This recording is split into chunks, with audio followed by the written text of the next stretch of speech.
I was kind of like, where can you go? With the first Avengers, him becoming a team player, and with Iron Man 3, him transcending his dependency on the tech that's keeping him alive. I thought, okay, now what? But there's all this unfinished business. There's the matter of a certain wormhole that opened over New York and the imminent threat that still implies. So Tony has turned his attentions more toward a bit of a post-Reagan era Star Wars type notion. And he likes to call it Ultron. I love the love-hate. I love the people. This time around, I felt like I really got, honestly, a bunch closer with the cast members. And Joss and I are pals.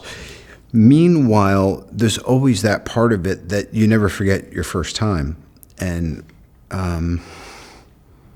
from Iron Man 2 into Avengers and Iron Man 3, there's always this, I think it's like life. You're like, why isn't it like it was in college now,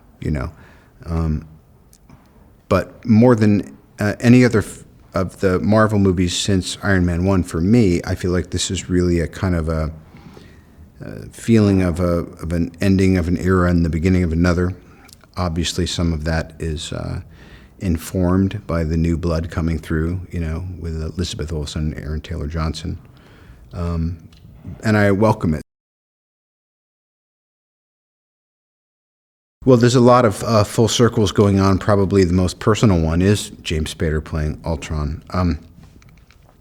He was the first person I saw kind of off the boat when I got to LA and took me under his wing. He's just a couple years older. But I think, again, it was a very inspired casting choice, not just because he's on everyone's lips and minds again, for reasons obvious with this show, but also that he really is a bit of an American treasure, and I've certainly borrowed from his style more than a few times over the years. It's a global property, really, and I think it was the responsible thing to do is to branch out and do stuff. There's also something much more authentic about when there's not just a felt sense of somewhere, but, okay, they're there.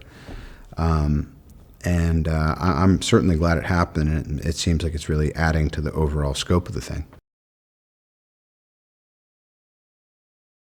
He's just really smart, and he thinks stuff through.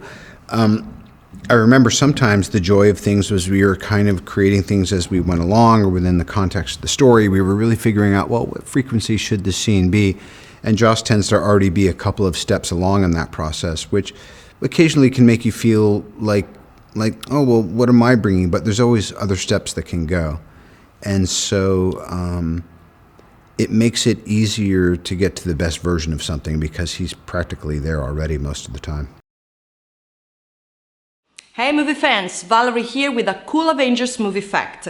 Did you know that the SHIELD research facility was actually NASA's Planbrook Station, the world's largest space environment simulation chamber used to test rocket engines and space stations? Also housed at the station is a hypersonic tunnel facility and cryogenic propellant tank.